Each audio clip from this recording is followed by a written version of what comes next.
History. इस military history के तहत आज हम अपने कैडेटों को भारत के कुछ सफलतम जनरल के बारे में बताना चाहते हैं। इन सफलतम जनरल में सबसे पहला नाम आता है, वो है जनरल के.एम. करियप्पा। ये जनरल के.एम. करियप्पा भारतीय सेना के इतिहास में एक अत्यंत ही सफलतम जनरल हुए। इन्होंने भारत के स्वतंत्रता प्राप्ति के बाद 15 जनवरी 1949 को प्रथम आर्मी चीफ के रूप में ज्वाइन किया और तब से लेकर के आज तक इस दिवस को 15 जनवरी को आर्मी डे के रूप में मनाया जाता है। General KM. करियप्पा का सबसे बड़ा योगदान है कि इन्होंने भारतीय सेना का राजनीतिकरण होने के सख्त खिलाफ थे और इन्होंने इस फील्ड में जो कदम उठाया वो आज तक चलता आ रहा है। भारतीय सेना आज भी राजनीति से दूर रहती है। इन्होंने राजनीति से सेना को दूर रखने के लिए उस समय तत्कालीन समय में इंडियन आईएनए के जो सैनिक थे, इंडियन नेशनल आर्मी के सैनिक जो थे, सुभाष चंद्र बोस ने जो सेना बनाई थी उसके जो सैनिक थे उनको भारतीय सेना में विलय का इन्होंने जोरदार विरोध किया और विलय होने से रोका। इनका मानना था कि यदि ये जो सेना बनी थी राजनीति से प्रेरित होकर के सेना बनाई गई थी स्वतंत्रता संग्राम के दौरान, यदि ये सेना के जवान भारतीय सेना में सम्मिलित किए जाएंगे तो भारतीय सेना में एक राजनीतिकरण होगा और ये राजनीति चलती रहेगी जो सेना के लिए उचित नहीं होगा। तो ऐसे में इन्होंने आईएनए के सेनानियों को भारतीय सेना में लेने से इनकार कर दिया और राजनीति को सेना से दूर रखा। दूसरा इनका महत्वपूर्ण योगदान है कि इन्होंने जम्मू कश्मीर के लेह क्षेत्र को इंडिया के अधीन लाने में महत्वपूर्ण भूमिका निभाई। इनका योगदान इस क्षेत्र में बहुत अहम है। इन्होंने लेह क्षेत्र में विदेशियों को बाहर निकालने में जो योगदान किया वो विस्मरणीय रहेगा। सेना के इतिहास में लोग सदैव याद करते रहेंगे। आज लेह भारत का एक अभिन्न अंग है, वो इन्हीं के सक्रिय प्रयास से संभव हो सका।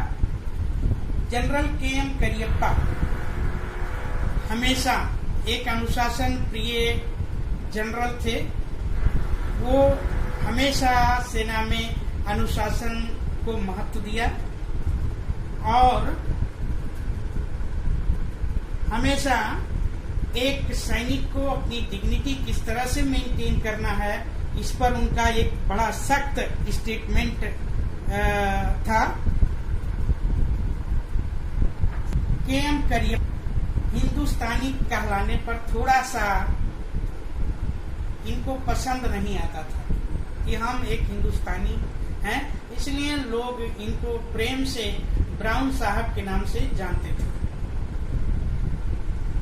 एक अंग्रेज अफसर की अफसर की पत्नी, चूंकि इनका नाम काफी जटिल था के.एम. करियप्पा, तो के.एम. करियप्पा जटिल होने के कारण इनको डायरेक्ट कीपर के नाम से पुकारती थी, इसलिए इनका एक दूसरा नाम कीपर भी था। तो ब्राउन साहब और कीपर इनके दो उपनाम थे जिसके नाम से ये पुकारे जाते थे। ये भारतीय सेना के किसी भी संसाधन का निजी इस्तेमाल का घोर विरोध करते थे। एक महत्वपूर्ण उदाहरण इस संदर्भ में है कि एक बार इनका जो बेटा था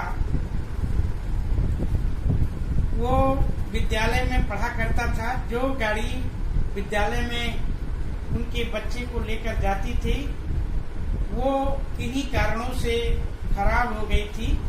तो इनके स्टाफ ने इनकी स्वयं की गाड़ी, जो सेना में इनको गाड़ी मिली हुई थी, उसको बेटे को लाने के लिए भेज दिया और बेटा चला आया। इनको पता नहीं चला। कुछ दिनों के बाद इनका बेटा एक दिन रात को डिनर कर रहा था और उसने चर्चा किया कि मैं उस गाड़ी पर आया, मुझको बहुत अच्छा लगा। तो इनको जब जानकारी हुई कि ये गाड़ी जो सेना की है ये निजी कार्यों के लिए इस्तेमाल हुई, तो अपने स्टाफ को इन्होंने बहुत डांटा फटकारा और उन्होंने बच्चे को विद्यालय से घर लाने में जो किराया लगता था वो किराया अपनी सैलरी से कटवा करके जमा कराया। तो इस प्रकार से ये हमेशा सेना के संसाधनों का निजी इस्तेमाल के सख्त खिलाफ थे। ये नहीं चाहते थे कि कोई भी सेना का सामान अपने निजी हित के लिए प्रयोग किया जाए। 1965 में पाकिस्तान युद्ध के दौरान इनका अपना खुद का बेटा करियप्पा एक फाइटर प्लेन का पायलट था और ये फाइटर प्लेन किन्हीं कारणों से खराब होकर के पाकिस्तानी क्षेत्र में जाकर के उतरा। पाकिस्तानी सेना के लोग इनको गिरफ्तार कर लिए। इनका बेटा बताया कि हमारे जनरल के.एम. करियप्पा भारत के आर्मी चीफ हमारे पिता हैं। तो वहाँ के जो आर्मी चीफ हैं उनको बहुत प्रमुखता दिए और तुरंत वहाँ के राष्ट्रपति थे जनरल अयूब खान, जो किसी समय में अंग्रेजों के काल में के.एम. करियप्पा के नीचे अधिकारी के रूप में काम किए थे। उन्होंने तत्काल ऑल इंडिया रेडियो से जनरल के.एम. करियप्पा से कराई और उन्होंने कहा कि यदि आपकी आज्ञा हो तो इनको तत्काल 24 घंटे के अंदर पाकिस्तान से इंडिया भेज दिया जाएगा। उन्होंने कहा नहीं, ये हमारा बेटा है, जो अन्य बंदी हैं आपके यहाँ वो भी हमारे बेटे हैं, इसलिए आप अपने नियम के अनुसार जब सभी भारतीय बंदियों को छोड़ेंगे तभी हमारे बेटे को छोड़ना। तो इस प्रकार से उन्होंने कहा करके अयूब खान जो वहाँ के राष्ट्रपति हैं उनको एक बहुत जोरदार जवाब दिया और इस प्रकार से के.एम. करियप्पा जो भारतीय सेना के पहले सफलतम आर्मी चीफ रह चुके हैं, उन्होंने सेना में काफी बदलाव किया, सेना के ड्रेस पर बहुत ध्यान दिया, सेना की डिग्निटी के लिए ध्यान दिया। कहते हैं कि ये अपने वेशभूषा पर विशेष ध्यान देते थे।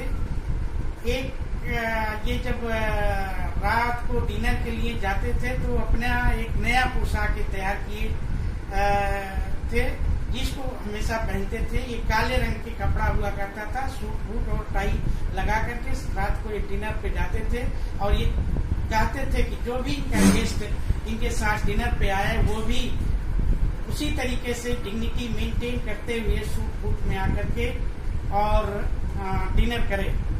कोई विदेशी, कोई विशेष गेस्ट इनके साथ आया था डिनर के लिए और वो प्रॉपर ड्रेस में नहीं था, इन्होंने ठंडी का बहाना दिला करके कोट उसको पहना करके तब डिनर पर खाने के लिए बैठाया। इसी तरीके से एक बार इनके बेटी का मंगेतर जो था वो भी डिनर पर आया था और इनके साथ भोजन करना चाहता था, लेकिन सूट बूट में ना होने के कारण इन्होंने डिनर पर साथ भोजन करने से इनकार कर दिया। तो इस प्रकार से ये अपने उसूलों के बहुत पक्के और ईमानदार थे और इन्होंने सेना में बहुत से बदलाव किए, बहुत सी एरिया को ऑक्युपाई किया। आज भी इंडियन मिलिट्री हिस्ट्री में इनका नाम बड़े सम्मान के साथ लिया जाता है। ये आर्मी चीफ थे जिन्होंने परिवार नियोजन को विशेष महत्व देने की बात की और कहा कि प्रत्येक भारतीय को 2 बच्चे पैदा करना चाहिए, एक बच्चे को स्वयं अपने लिए रखना चाहिए और दूसरे को आर्मी के लिए दे देना चाहिए। तो इस प्रकार से परिवार नियोजन के साथ साथ भारतीयों को ये सलाह दे रहे थे कि आप अपने परिवार के सदस्य को हमेशा देश की सुरक्षा के लिए समर्पित करते रहें। तो इस प्रकार से इनका भारतीय सेना में बहुत बड़ा योगदान है और इसी तरीके के अन्य जनरल भी हुए हैं जो बहुत अच्छा कार्य किए हैं। नेक्स्ट डे हम अन्य सफल जनरल के बारे में चर्चा करेंगे। Thank you.